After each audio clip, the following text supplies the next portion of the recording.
Le mécanisme d'achat du client, c'est 5 étapes que nous avons même d'ailleurs déjà vues. La première étape du mécanisme d'achat, c'est de reconnaître le problème. On parle toujours du problème. Vous ne pouvez pas vendre un produit ou un service à quelqu'un si vous ne connaissez pas le problème qu'il a. J'ai débuté ma carrière en chien sans aucun doute dans la tessie. Tous les jours, écrit des textes sans aucun but. On me disait, mon petit, arrête, t'as pas de thunes. Obstiné de mon état, Arrêtez même de parler du produit tant que vous ne connaissez pas le problème. Il faut arrêter.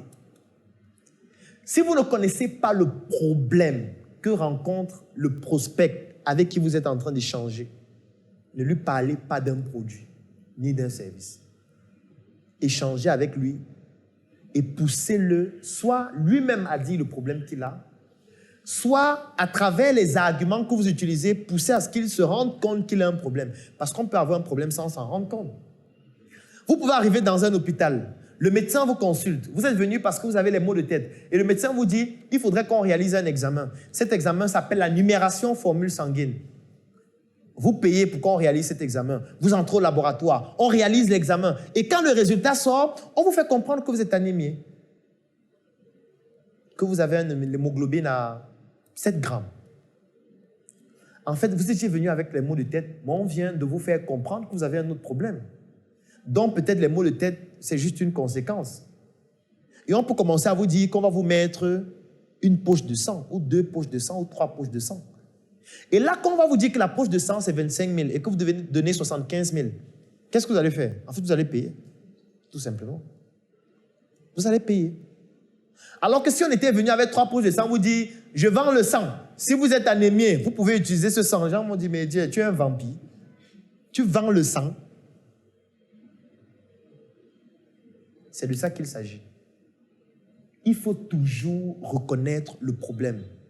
Faire la reconnaissance du problème chez le prospect. En fait, quand vous discutez avec quelqu'un, tout ce que vous devez faire, c'est de pouvoir identifier les problèmes qu'il a, directement ou indirectement. Parce que la personne ne va pas toujours vous dire qu'il a un problème. Vous pouvez observer un problème chez quelqu'un. Vous pouvez regarder quelqu'un et vous rendre compte que sa peau est sèche, par exemple. C'est un problème. Et vous pouvez commencer à discuter avec lui par rapport à cette observation pour lui faire comprendre qu'il a ce problème pour lequel, au final de votre conversation, vous avez une solution à ça. Vous pouvez discuter avec quelqu'un, il dit quelque chose et inconsciemment, il ne se rend pas compte que ce qu'il vient de dire, c'est un problème. Et que vous avez la solution. Vous pouvez discuter avec quelqu'un, il commet des fautes en s'exprimant sans s'en rendre compte. Et vous vous rendez compte qu'après 10 minutes de conversation, il a commis 30 fautes.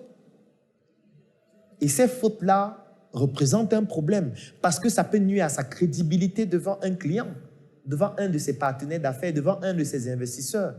Ça peut nuire à sa crédibilité dans un document qu'il rédige pour envoyer au ministère, par exemple, des Finances. Et là, vous pouvez partir de ce problème que vous avez identifié, dont parfois il n'est pas conscient, pour lui proposer une solution qui est payante. Mais pour ça, il faut d'abord reconnaître le problème. Dès qu'on a reconnu le problème, on recherche les solutions. Et là, vous voyez que j'ai mis solution au pluriel. Parce que par rapport à un problème, il y a plusieurs solutions. Et en fonction du client, vous devez identifier la solution qui correspond la mieux. Moi, je connais des patients qui viennent à l'hôpital, vous les consultez, vous leur prescrivez une ordonnance, le patient s'en va en pharmacie, il montre l'ordonnance, il demande combien ça coûte, on lui dit que ça coûte 2300 et il n'achète pas. Il revient à l'hôpital. Vous dites, mais docteur, vous m'avez prescrit des médicaments là, mais je ne pense pas que ça va fonctionner. Vous lui dites, mais pourquoi est-ce que vous ne pensez pas que ça va fonctionner? Il dit, mais attends, l'ordonnance coûte 3 000. Du moins, ça n'atteint même pas 3 000. Donc, du coup, moi, je ne pense pas que des médicaments de 3 000 peuvent me soigner. Oui, il y a des patients comme ça. Ça veut dire, pour lui, une bonne ordonnance, c'est une ordonnance qui coûte à partir de 40 000, 50 000. Quand il donne 50 000 à la pharmacie et on lui donne les médicaments, il sait que ce sont les vrais médicaments.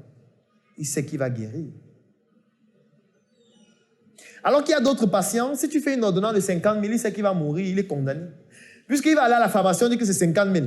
Il regarde son compte bancaire, le montant total, c'est peut-être 15 000.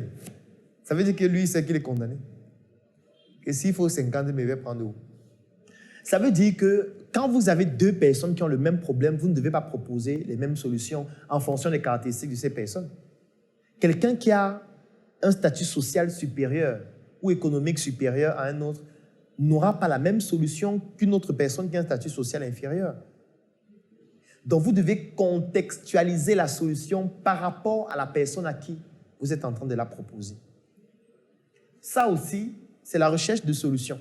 Donc, quand vous discutez avec un prospect, vous devez poser des questions qui permettent de savoir quel est son niveau pour savoir quelle est la solution à proposer. Il y a par exemple cette technique qu'on utilise par exemple lorsqu'on veut vendre des terrains à quelqu'un. Quelqu'un vient vous voir et vous dit « je veux acheter un terrain ». Sauf que si vous lui posez la question « quel est ton budget ?», il ne va pas vouloir te dire combien il a. Donc, il faut poser des questions qui vont te permettre de savoir combien il a. Vous lui posez la question, le terrain que vous souhaitez acheter, c'est pour votre maison, c'est pour une entreprise, c'est-à-dire c'est à but commercial. Il vous dit, c'est pour ma maison. Vous lui dites, d'accord. Est-ce que vous pouvez me citer 5 quartiers dans la ville de Yaoundé où vous souhaitez construire votre maison, c'est-à-dire dans lesquels vous souhaitez obtenir votre terrain? Citez-moi 5 quartiers. Il vous dit Bastos. Il vous cite, par exemple, Oja. Et quand il cite les quartiers, vous posez là une autre question. Vous souhaitez avoir quelle superficie? Il vous dit, je veux avoir 250 mètres carrés. Ou je veux avoir 500 mètres carrés. En fait, vous venez de savoir quel est son budget. Sans lui poser la question. Parce que quand vous regardez la superficie, quand vous regardez les quartiers qu'il a cités, et vous connaissez quel est le prix du mètre carré dans ces différents quartiers, vous pouvez multiplier par la superficie. Il vous a dit que c'est un terrain pour sa maison. Donc, si vous voyez déjà le montant qu'il dépense pour le terrain de sa maison, ça veut dire que sa maison va coûter peut-être 80 millions, 100 millions. Et partant sur ce principe, en fonction des terrains que vous vendez, vous savez quels sont les terrains à leur proposer ou à lui proposer à ce client. Vous n'allez pas lui dire que j'ai un bon terrain à Madagascar, là. C'est 1500 le mètre carré, c'est propre, hein? Ça ne marche pas. Il va arrêter de causer avec vous. Donc, la deuxième étape, c'est la recherche de solutions. C'est pour ça que j'ai mis solution avec S. Troisième chose, c'est l'évaluation des options. C'est ce que nous étions déjà en train de faire. C'est-à-dire, lorsqu'on a identifié plusieurs solutions par rapport à un problème, la prochaine question, c'est quelle est la solution qui correspond mieux au prospect?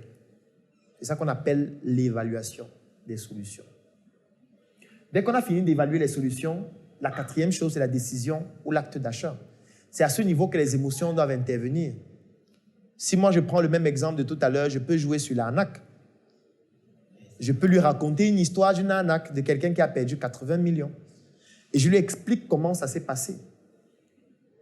Pour lui faire comprendre que moi, j'ai la solution pour qu'il ne soit pas arnaqué. Là, je joue sur ces émotions, la peur. Personne ne veut investir 80 millions et perdre. Et comme il a peur, il se dit, peut-être celui-ci a la solution à mon problème. Là, je suis en train de le pousser à travers ses émotions à prendre une décision d'achat. Et dès que la décision d'achat est validée, la dernière chose, c'est d'évaluer après l'achat. Et j'aime souvent le dire, la vente commence après l'achat. J'ai débuté ma carrière en chien sans aucun doute dans la tessie. Tous les jours à écrire des textes sans aucun but. On me disait, mon petit, arrête, t'as pas de thunes. Obstiné de mon état, je